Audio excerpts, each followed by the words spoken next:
Nous allons commencer par corriger le dossier sur les funérailles nationales de Victor Hugo. Prenez votre livre à la page 162-163, prenez votre cahier et apportez la correction nécessaire. Examinons d'abord le parcours, l'itinéraire emprunté par le cortège funèbre.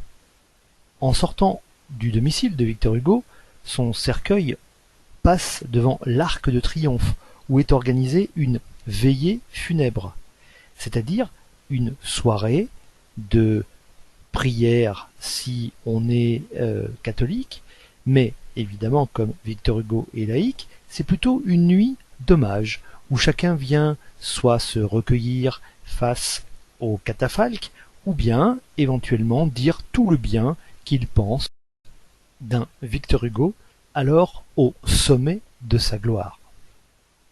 Vous aurez remarqué que ce sont des obsèques nationales, des funérailles nationales. C'est-à-dire en fait que l'État choisit de rendre hommage de manière officielle lors du décès de cette personnalité qui est reconnue pour son rôle exceptionnel. Et enfin, le lieu, l'Arc de Triomphe, là où on célèbre les grandes heures de la nation. Normalement, cet Arc de Triomphe est d'origine militaire. Après donc une première nuit sous l'Arc de Triomphe, le cercueil descend les Champs-Élysées, la plus belle avenue du monde, prestigieuse, emprunte la place de la Concorde, ancienne place de la Révolution, devenue place de la Concorde, c'est-à-dire de l'union du peuple.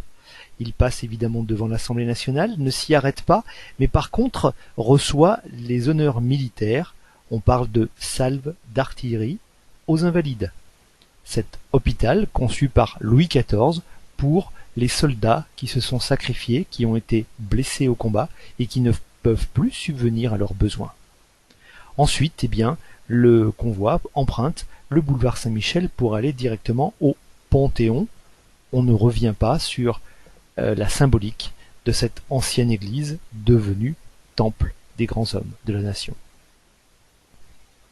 Pour répondre aux 4 questions qui vous sont posées, et d'abord à la première, vous avez pu indiquer que Victor Hugo est associé aux idéaux républicains par ses engagements politiques. Il a d'ailleurs suivi plusieurs régimes et en a abandonné quelques-uns au passage.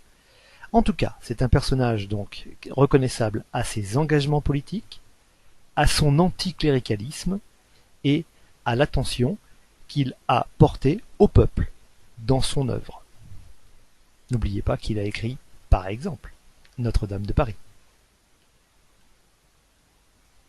S'agissant de la question 2 et de la place du peuple, regardez bien dans les documents 1 ou dans les documents 3 par exemple, ces photos ou bien ce portrait, on voit que le peuple est massivement venu dire un dernier adieu à Victor Hugo.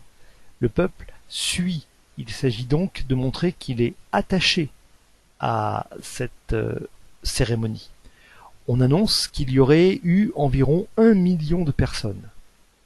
Et donc, évidemment, pour la République naissante, il s'agit de mettre en scène son attachement aux idéaux de Victor Hugo.